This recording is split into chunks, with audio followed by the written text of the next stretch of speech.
Baik, Assalamualaikum warahmatullahi wabarakatuh. Di video kali ini saya akan menjelaskan materi dari mata kuliah akuntansi sektor publik. Materi tersebut terdiri dari yang pertama teori akuntansi keuangan daerah, yang kedua ada contoh transaksinya, yang ketiga ada jurnalnya. Sebelum lebih lanjut, saya menjelaskan, terlebih dahulu saya akan memperkenalkan diri saya. Nama saya Hani Nurhalisah. Saya berkelompok dengan Laila Rizky dari D4 Akuntansi 1B. Baik, sebelum kita masuk ke materi pertama, yaitu tentang teori akuntansi keuangan daerah.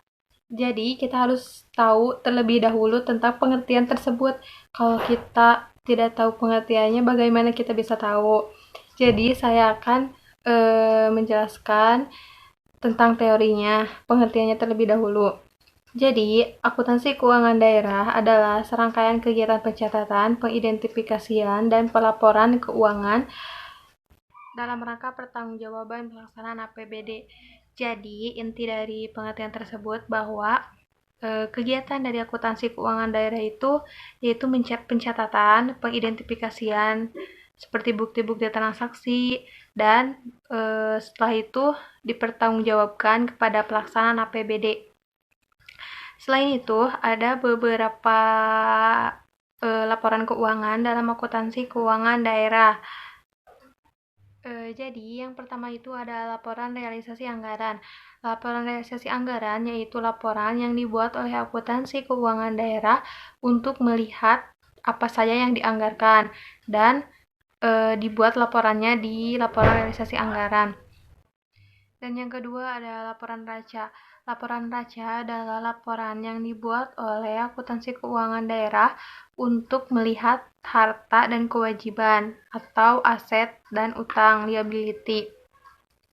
Dan yang ketiga ada laporan arus kas. Jadi laporan arus kas itu pengoperasian dari kas ketika akuntansi keuangan daerah melakukan pengoperasian kas seperti penerimaan atau pengeluaran itu dibuat di laporan arus kas.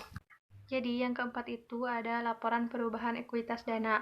Jadi di laporan perubahan ekuitas dana itu akuntansi keuangan daerah bisa mengetahui modal awal dan modal akhir dari modal tersebut. Dan yang terakhir ada catatan atas laporan keuangan.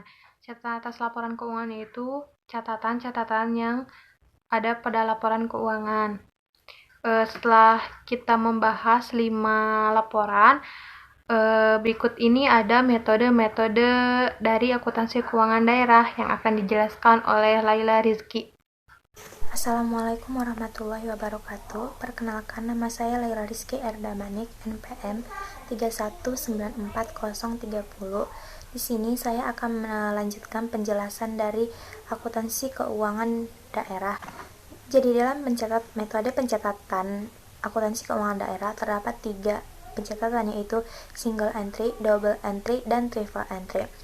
Single entry sekarang ini semakin ditinggalkan, walau masih ada beberapa pencatatan area pemerintah daerah yang masih memakai karena mempunyai beberapa kelemahan, seperti tidak mencerminkan kinerja secara real dan tidak memberikan informasi yang komprehensif. Maka dari itu, metode double entry hadir untuk mengisi kelemahan dari metode single entry. Di sini saya akan menjelaskan satu persatu dari ketiga metode tersebut. Yang pertama yaitu metode single entry. Dalam sistem ini, pencatatan transaksi ekonomi hanya dilakukan satu kali. Transaksi yang mengakibatkan pemasukan kas akan dimasukkan dalam sistem penerimaan, sedangkan yang mengurangi kas dimasukkan dalam sistem pengeluaran.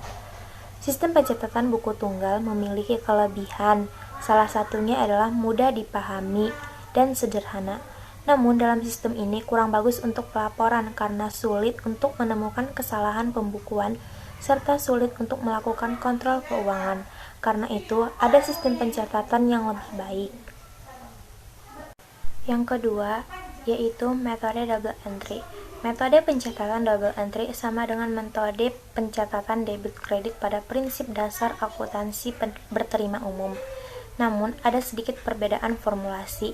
Persamaan dasar akuntansi di ranah akuntansi keuangan daerah, formulasi persamaan dasarnya adalah belanja ditambah aset sama dengan kewajiban ditambah ekuitas ditambah pendapatan. Pencatatan dengan metode double entry menggunakan basis kas modifikasi. Maksud dari basis kas modifikasi adalah pencatatan akuntansi hanya berlaku pada pencatatan yang berkaitan dengan penerimaan dan pengeluaran kas, sedangkan pencatatan di luar penerimaan dan pengeluaran kas dicatat sebagai basis akrual.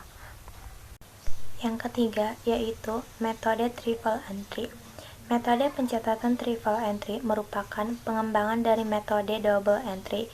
Lagi dan lagi, prinsipnya sama dengan metode double entry dengan tambahan pencatatan pada buku anggaran. Sederhananya, ketika pencatatan double entry dilakukan, metode triple entry akan bekerja dengan melakukan pencatatan yang dilakukan oleh PPK SKPD, pejabat pengelola keuangan, surat ketetapan pajak daerah, dan SKPKD, Satuan Kerja Pengolahan Keuangan Daerah. Nomor 2, yaitu contoh transaksi yang ada di lingkungan daerah. Sebelum saya memaparkan contohnya, saya akan menjelaskan pengertian transaksi terlebih dahulu. Transaksi merupakan suatu kegiatan yang dapat mengubah posisi keuangan suatu entitas dan pencatatannya memerlukan data, bukti, atau dokumen pendukung dalam kegiatan operasi suatu entitas. Transaksi penerimaan daerah meliputi semua penerimaan uang melalui rekening kas umum daerah yang menambah ekuitas dana, merupakan hak daerah dalam 1 tahun anggaran dan tidak perlu dibayar kembali oleh daerah. Oke, setelah dijelaskan oleh Laila Rizky mengenai metode tersebut, jadi kalian sudah paham kan metode-metode dari pencatatan akuntansi keuangan daerah? Dan di sini saya akan menjelaskan tentang soal penerimaan kas. Ada yang tahu penerimaan kas? Kalau ada yang tahu boleh ditulis di komentar.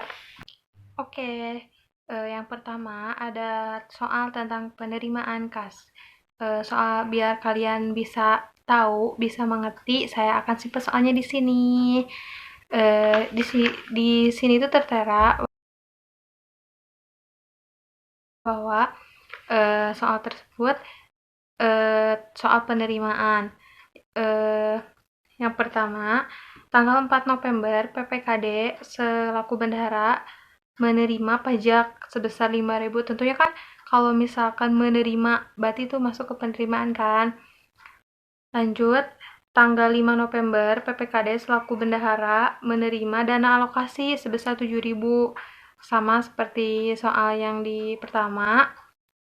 Dan yang ketiga, tanggal 6 November bendahara menerima pinjaman jangka panjang dari pemerintah sebesar 3.000. Soal tersebut dibuat jurnal dan buku besarnya. Mari kita. Oke, setelah itu kita buat jurnal standarnya. Jurnalnya akan saya taruh di sini. Jadi mengapa kita buat jurnal standarnya? Biar kita tuh benar-benar mengerti dulu dari soal tersebut sebelum kita masuk ke jurnal penerimaan kasnya. Seperti kan di sini tertera bahwa terima pajak hotel tanggal 4, kas di kas daerah itu 5.000, berarti nambah kan. Nah, pajak hotelnya itu berkurang jadi 5.000. Tanggal 5 kasnya tuh nambah berarti 7.000 dan pajaknya itu dari sananya berkurang. Dan yang terakhir ada kasnya tuh kan penerimaan kas. Jadi benar-benar bertambah kas di daerah kas di kas daerah bertambah 3.000 dan penerimaan pinjaman berkurang 3.000. Daerah itu 5.000, berarti nambah kan. Nah, pajak hotelnya itu berkurang jadi 5.000.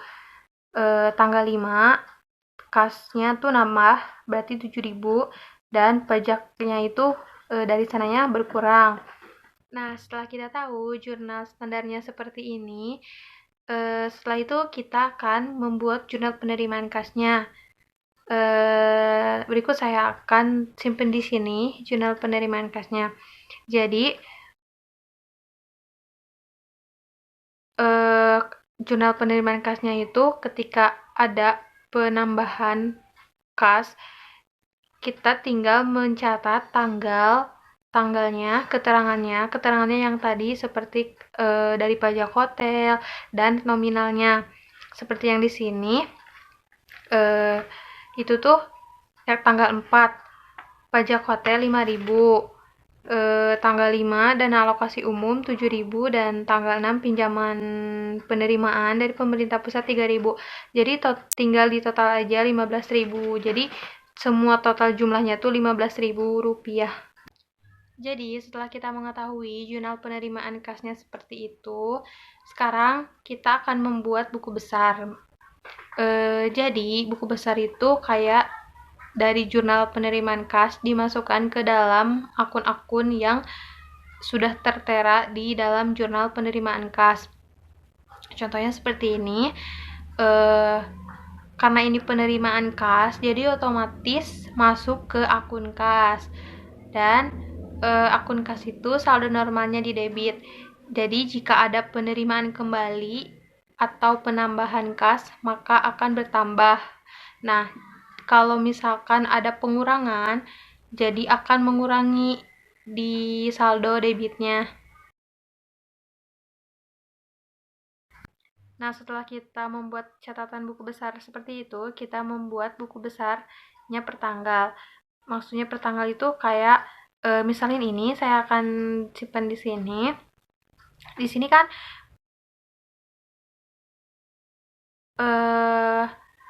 ada penerimaan pajak hotel di debit 5.000. Nah, jadi itu biar tidak membingungkan ketika orang melihat nominal tersebut dan siapa aja sih gitu. Oke, setelah itu cukup sekian dari saya, dan contoh transaksi pengeluaran dan jurnal pengeluaran tersebut akan dijelaskan oleh teman saya, yaitu Laila Rizky. Berikut ini contoh transaksi pengeluaran yang ada di lingkungan daerah. Contohnya, pada tanggal 1 Juli, Bendahara Pengeluaran menerima pengisian kas dari Bendahara Umum Daerah sebesar Rp1.000. Yang kedua, tanggal 31 Juli, Bendahara Pengeluaran mempertanggungjawabkan penggunaan dana SPJ ke PPK SKPD yang terdiri atas belanja pegawai honorarium tim pengadaan sebesar Rp700, belanja barang dan jasa alat tulis kantor sebesar Rp200. Yang ketiga, tanggal 31 Juli, Bendahara Pengeluaran mengembalikan sisa dana ke kas umum daerah sebesar Rp100. Yang keempat, tanggal 31 Juli, PPK SKPD menerima tembusan SP2D dari kuasa Bendahara Umum Daerah atas kegiatan pembangunan gedung kantor melalui mekanisme LS sebesar Rp10.000. Yang kelima, tanggal 31 Juli, PPK SKPD menerima tembusan SP2D dari kuasa Bendahara Umum Daerah atas kegiatan pengadaan membelai meja kerja melalui mekanisme LS sebesar Rp2.000 1.000, dan di kreditnya kas di daerah 1.000. Terus SPJ atas penggunaan dana UP GUTU Dinas X sebesar 900, yaitu di debit ada belanja pegawai honorarium tim sebesar 700, belanja barang dan jasa alat tulis komputer sebesar 200, dan di kredit ada kas di Bendahara Pengeluaran sebesar 900. Yang ketiga yaitu ada pengembalian sisa dana sebesar 100. Jadi di akun debit ada kas di daerah sebesar Rp100, sedangkan di akun kredit ada kas di Bendahara Pengeluaran sebesar 100. Terus untuk yang keempat, kegiatan pembangunan gedung kantor dinas sebesar Rp10.000. Yang di debit yaitu belanja modal atau pembangunan gedung kantor sebesar Rp10.000. Yang di kredit yaitu kas di daerah sebesar Rp10.000. Yang kelima yaitu ada belanja modal pengadaan meubelir meja kerja sebesar Rp2.000. Di kredit ada kas di daerah sebesar Rp2.000.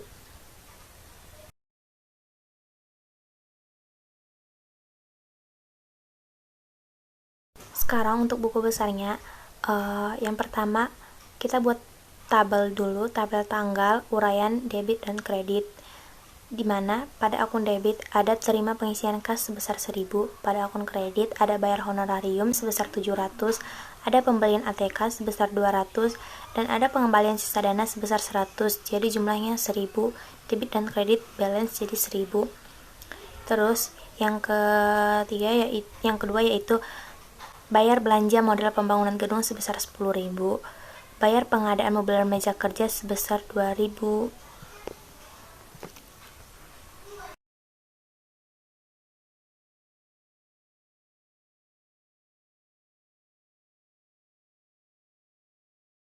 Cukup sekian dari kelompok kami. Apabila ada kesalahan, kami meminta maaf.